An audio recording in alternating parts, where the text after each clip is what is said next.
नमस्कार, आप देख रहे हैं जागरण ग्लोबल और मैं हूं आपके साथ जय तिवारी। हाल ही में यूक्रेन से एक बुरी खबर निकलकर सामने आ रही है। खबर यह है कि इंडियन स्टूडेंट्स जो यूक्रेन में हैं, उन्हें यूक्रेन में काफ़ी समस्या झेलनी पड़ रही है। यूक्रेन के लोग इंडियन स्टूडेंट से बहुत गलत तरीके से पेश आ रहे हैं। आइए विस्तार में जानते हैं कि आखिर यूक्रेन के नागरिक ऐसा क्यों कर रहे हैं और ये इंडियन स्टूडेंट्स दोबारा यूक्रेन में क्यों गए हैं। देखिए, जब रूस ने यूक्रेन पर अटैक किया था, उस समय काफ़ी बड़ी संख्या में इंडियन स्टूडेंट्स यूक्रेन में फंसे थे। भारत सरकार ने ऑपरेशन गंगा चलाकर लगभग 18,000 स्टूडेंट्स को यूक्रेन से निकाला था, लेकिन अब इन्हीं में से करीब 3,400 स्टूडेंट्स दोबारा यूक्रेन में जा चुके हैं। अब आप में से कई लोग सोच रहे होंगे कि यूक्रेन एक ऐसा देश जहां रूस लगातार मिसाइलें बरसा रहा है। यूक्रेन के कई शहर खंडर में तब्दील हो चुके हैं। जिस देश की खुद की पॉपुलेशन अन्य देशों में पलायन को मजबूर है, ऐसे देश में भारतीय विद्यार्थी क्यों जा रहे हैं? देखिए, इसका मेन कारण है करियर।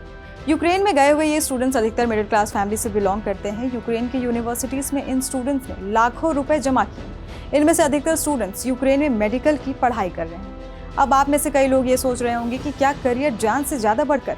देखिए, ये वही स्टूडेंट्स हैं जो विदेशों में मेडिकल की पढ़ाई करके भारत में आकर अपने ही देश के लोगों का इलाज करते हैं। यूक्रेन में इन्हें टारगेट इसलिए किया जा रहा है क्योंकि ये स्टूडेंट्स भारत के नागरिक हैं।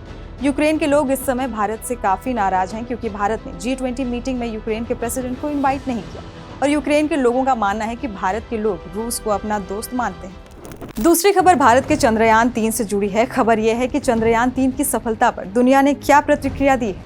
आइए विस्तार में जानते हैं। एक समय था जब अमेरिकन न्यूज़पेपर न्यूयॉर्क टाइम्स ने भारत के मंगल मिशन को लेकर कुछ इस तरह के कार्टून पब्लिश किए थे।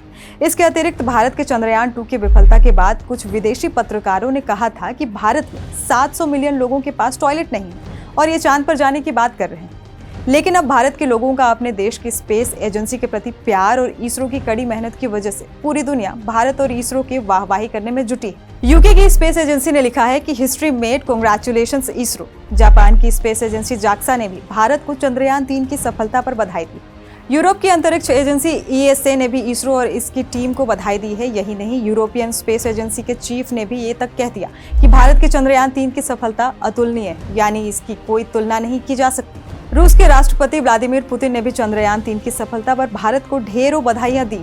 नासा के चीफ बिल नेल्सन ने कहा है कि कांग्रेचुलेशंस इसरो, और साथ ही ये भी कहा है कि हमें खुशी है कि हम इस मिशन के पार्टनर रहे।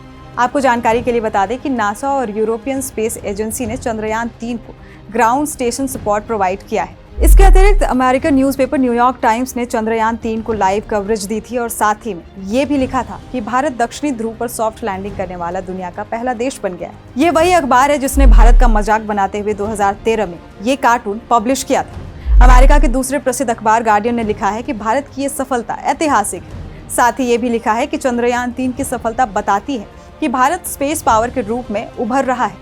यूके के प्रसिद्ध अखबार BBC ने लिखा है कि भारत ने चांद पर सफल लैंडिंग करके इतिहास लिखा है। इसके अतिरिक्त हमारे पड़ोसी देश पाकिस्तान के प्रमुख अखबार डॉन ने लिखा है कि इस मिशन के सफल होते ही भारत स्पेस पावर के रूप में उभरा है और साथ ही ये भी कहा है कि चांद के इस इलाके में सॉफ्ट लैंडिंग ऐतिहासिक है। कतर के प्रसिद्ध अखबार अल जजीरा ने हेडलाइन बनाई है कि भारत के चंद्रयान 3 ने अंतरिक्ष में इतिहास बनाया है।